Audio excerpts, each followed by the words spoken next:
কত বড়! আমি যদি দৌড়াইলেও মনে হয় 1-2 মিনিট লেগে যাবে। এত বড় লঞ্চ। আর এইদিকে যদি আপনাদেরকে দেখাই, পারাবত 11 লঞ্চের নামাজের স্থান। এটা হচ্ছে মসজিদ। আজকে আপনাদেরকে আমি দেখাবো বরিশালের ভাসমান রাজপ্রাসাদের মধ্যে অন্যতম একটি।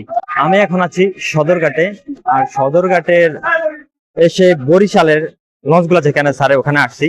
আর বরিশালের লঞ্চের যে পারাবত 11 লঞ্চটি, এই 11 লঞ্চটি আজকে আপনাদেরকে দেখাবো। ও ভাই, কি ভিউ!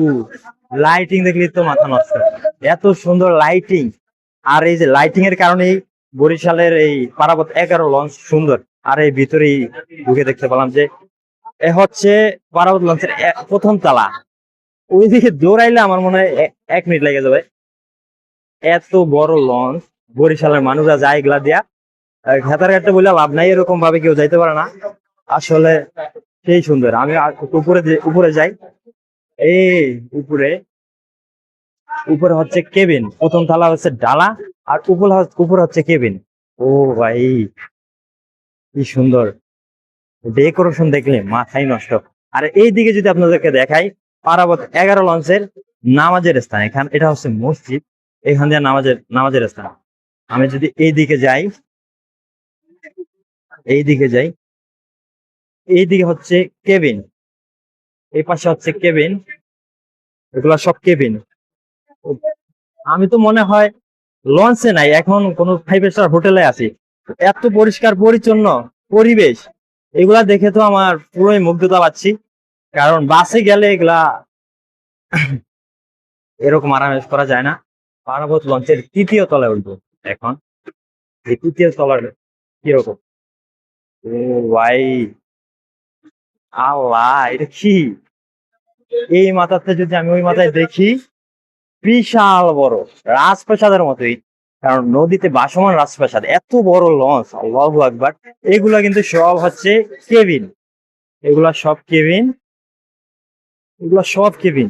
ও ভাই, কত বড় লঞ্চ! আর এটা হচ্ছে ক্যান্টিন। এখান থেকে সবাই খাইতে পারবে। এটা হচ্ছে লঞ্চের ক্যান্টিন। ক্যান্টিনটা অনেক পরিষ্কার পরিচ্ছন্ন আছে। এই দিকটা হচ্ছে কেবিন। এগুলা সব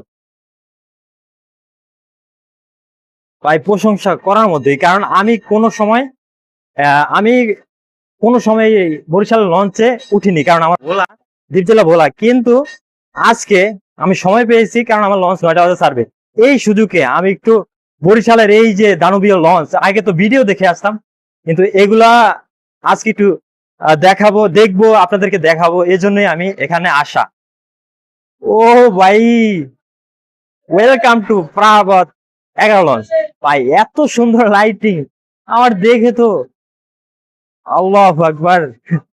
এই হচ্ছে পারাবত 11। পারাবত 11 লাইটিং দেখেন, সামনে একটু দেখেন। ও ভাই, কি সুন্দর! আর 11 থেকে আমি একটু নিচে দেখাই। এই হচ্ছে আমি কত দোতলা, 3য় তলায় আছি। এটা হচ্ছে 3য় তলা, পারাবত 11 লঞ্চের 3য় তলা। আর এখানে যদি আপনাদেরকে একটু যাত্রী দেখাই, এই নিচনে দেখেন যাত্রী আসতেছে। ভাই রে ভাই! আর এখান থেকে যদি আপনাদেরকে একটু পুরো লঞ্চটা দেখাই, কত বড়! আমি যদি দৌড়াইলেও মনে হয় 1-2 মিনিট লেগে যাবে। এত বড় লঞ্চ, আল্লাহু আকবার। বাংলাদেশের সবচেয়ে বড় দ্বীপ, দ্বীপ জেলা ভোলার মানুষ হয়ে লঞ্চেই যায়। আর লঞ্চ তো বরিশালের মেন, কারণ বরিশাল মানুষই প্রথম লঞ্চ দিয়ে যাওয়া আসা করতে পারতেছে, যখন ছিল না। কিন্তু এরকম রাজকীয় লঞ্চ আগে ছিল না, কিন্তু এখন যে রাজকীয় লঞ্চ আসছে, এগুলা দিয়ে বরিশালের মানুষ চলাচল করে। খেতারঘাটি বললে লাভ নাই, বরিশালই সেরা।